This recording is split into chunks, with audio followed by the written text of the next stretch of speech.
بيكم وكل سنة وانتم طيبين ورمضان كريم عليكم.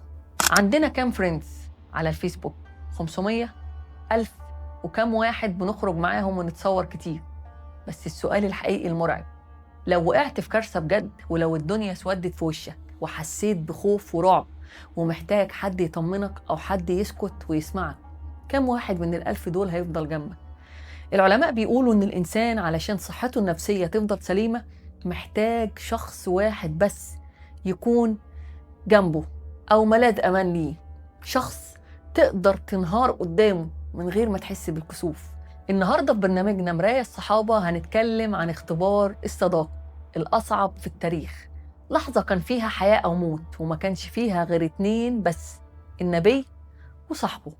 تعالوا نشوف يعني إيه صديق بمقاييس أبي بكر. فاصل وهرجع لكم تاني.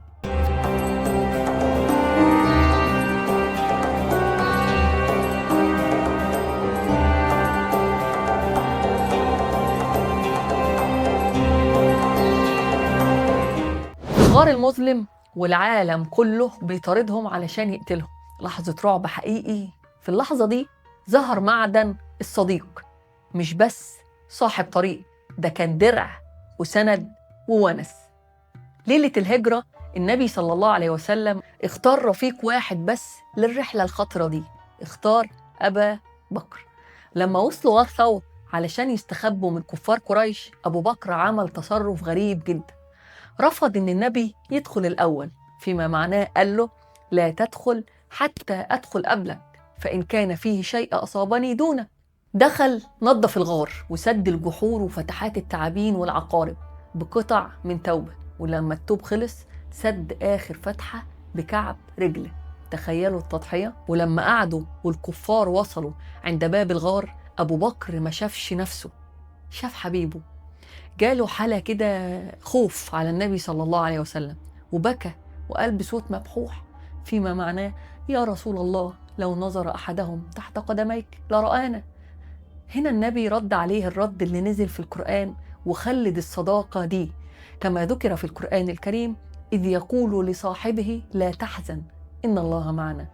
القرآن سماه صاحبه، ما قالش تبعه ولا خادمه، قال صاحبه. أبو بكر في الرحلة دي كان هو الداعم الوحيد الكامل للنبي صلى الله عليه وسلم. جهز الراحلة، جهز الفلوس، خد كل ماله معاه وجهز الخطة، وكان بيمشي ساعة قدام النبي وساعة وراه علشان يحرسه. علشان كده النبي صلى الله عليه وسلم قال في آخر حياته فيما معناه إن آمن الناس علي في صحبتي ومالي أبو بكر. قصة الغار بتعلمنا نفلتر دايرة علاقاتنا في 2026. الصديق وقت الضيق، الصحاب اللي بتضحك معاهم في الكافيهات حلوين، بس الصديق الحقيقي بيبان لما تترفض في شغل أو تفقد عزيز أو تمر بأزمة مادية، اللي يسد الخرم برجله علشان العقربة ما تلدغكش، هو ده اللي تمسك فيه. الطبطبة والدعم. النبي صلى الله عليه وسلم لما شاف خوف أبا بكر ما سخنش عليه وقال له خليك راجل وما تخافش، لا، طمنه وقال له لا تحزن.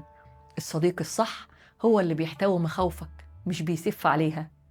استثمر في صاحب واحد بس، مش لازم تكون محبوب من الملايين، يكفيك أبو بكر واحد في حياتك، حد تكون معاه على طبيعتك 100% وتشاركوا الغار والرحلة. كن أنت الصديق ده. قبل ما تدور على أبي بكر اسأل نفسك، هل أنا بعمل كده مع أصحابي؟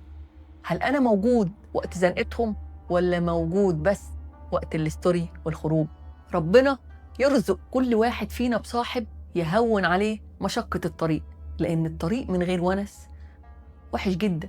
سؤالي ليكم النهاردة، من هو الشخص اللي تقدر تقول عليه إنه صاحب الغار بتاعك؟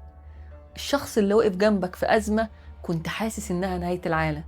اعملوا له منشن في الكومنتات وقولوا له شكرا إنك كنت معايا، واشوفكم بكرة وحكاية جديدة، وحكايتهم هي حكايتنا، ورمضان كريم.